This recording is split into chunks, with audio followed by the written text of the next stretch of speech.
Hi. Artificial intelligence అంటే సులువుగా పనయ్యే మార్గం కదా. సో దీనికి వచ్చిన ఎగ్జాంపుల్ చెప్తాను. ఆర్టిఫిషియల్ ఇంటెలిజెన్స్ ఏఐ అంటే ఎగ్జాక్ట్గా ఏం జరుగుతుందంటే, ఒకడు యుద్ధం జయించాలి అని దాదాపు చిన్నప్పటి నుంచి వాళ్ళ ఇంట్లో తల్లిదండ్రుల పెంపకం ప్రకారం అన్ని రకాల కళలు, అన్ని రకాల యుద్ధ కళలు నేర్చుకోవడానికి ప్రపంచం చుట్టూ తిరుగుతూ ఉంటాడు.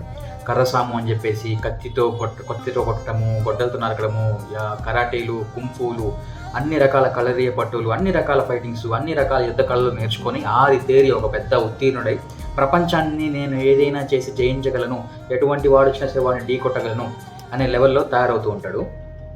అదే సమయంలో వీడికి వేరే దేశం వాడితో యుద్ధానికి పిలుపు వచ్చింది. వీడి దగ్గర ఉన్నటువంటి కళలు, నేర్చుకున్న సిద్ధాంతాలు అన్నీ పెట్టుకొని నేను వాడిని జయించగలుగుతానని చెప్పేసి చక్కగా కాస్ట్యూమ్ ఖడ్గము అన్నీ పట్టుకొని జమ్ అని చెప్పి యుద్ధానికి వెళ్ళాడు.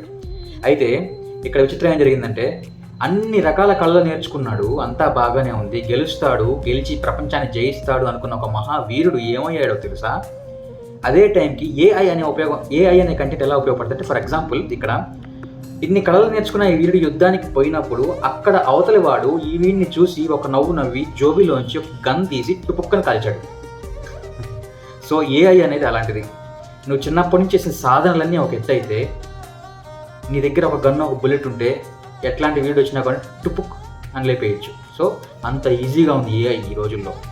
ఏం చేసినా సరే, ఎలా చేసినా సరే, ఈ రోజుల్లో మనం ఏదైనా సక్సెస్ఫుల్ అవ్వాలి అంటే హార్డ్ వర్క్ ఉండాల్సిందే. కానీ ఆ హార్డ్ వర్క్ కూడా విలువ లేని రోజులు బాస్ ఇవి. సో ఏం చేయలేము.